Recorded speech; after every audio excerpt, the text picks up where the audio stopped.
Hi, നമ്മൾ പുതിയൊരു വീഡിയോയിലേക്ക് എല്ലാവർക്കും സ്വാഗതം. ഇന്നത്തെ സ്പെഷ്യലാണ് പച്ചമാങ്ങ മുരിങ്ങാക്കായ കറി.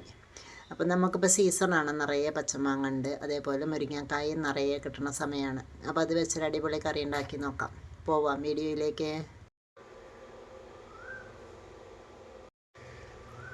അതിനായിട്ട് മീഡിയം വലുപ്പത്തിലുള്ള 2 മുരിങ്ങാക്കായും ഒരു മാങ്ങ ഒന്ന് ക്ലീൻ ചെയ്തെടുക്കാം.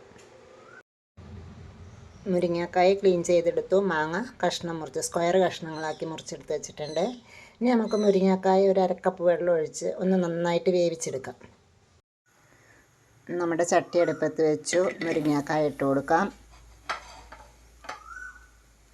മാങ്ങ ഇട്ട് കൊടുക്കാം,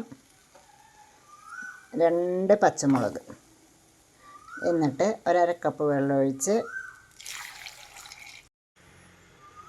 1/2 കപ്പ് വെള്ളം ഒഴിച്ചു. ഒരു 1/4 ടീസ്പൂൺ മഞ്ഞൾപ്പൊടി ഇട്ട് കൊടുക്കാം,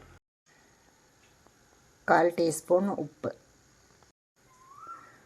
ഒരു 1/2 ടീസ്പൂൺ മുളക് പൊടി. ഇനി ഇത് നന്നായിട്ട് ഇളക്കി അടച്ച് വെച്ച് വേവിച്ചെടുക്കാം. നമ്മളെ കഷ്ണമൊക്കെ നന്നായിട്ട് വെന്ത് വന്നിട്ടുണ്ട്. നമുക്കിതിൻ്റെ അരപ്പ് റെഡിയാക്കിയെടുക്കാം. അതിനായിട്ട് ഒരു അരമുറി തേങ്ങ, ഒരു 3-4 കൊച്ചുള്ളി, ഒരു നുള്ള് ജീരകം നന്നായിട്ട് ഫൈനായിട്ട് അരച്ചെടുത്തോണ്ടിരാം.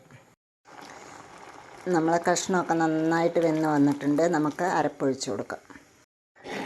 അപ്പം നമ്മളെ കറി റെഡി ആയിട്ടുണ്ട്.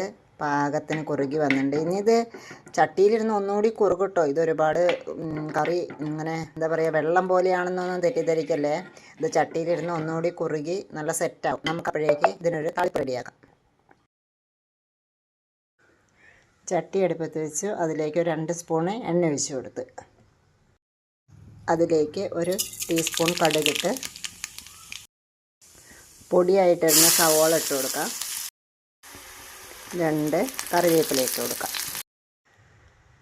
നമ്മളെ കറിയിലേക്ക് താളിപ്പൊഴിച്ച് കൊടുത്ത് സെറ്റായിട്ടുണ്ട്. നല്ല സൂപ്പർ കറി, നല്ല തിക്കായിട്ടുള്ള ഗ്രേവിയാണ്, ഒരുപാട് കറിയായിട്ടില്ല. ഞാൻ പറഞ്ഞില്ലേ, മൺചട്ടിയാണ്, ചട്ടിയിലിരുന്ന് ഇനിയും കുറുകും. ഇത് നല്ല കറിയാണ്, സൂപ്പറാണ്. ഇഷ്ടമാവുകയാണെങ്കിൽ വീഡിയോ ലൈക്ക് ചെയ്യണം, ഷെയർ ചെയ്യണം, കമൻറ്റ് ചെയ്യണം.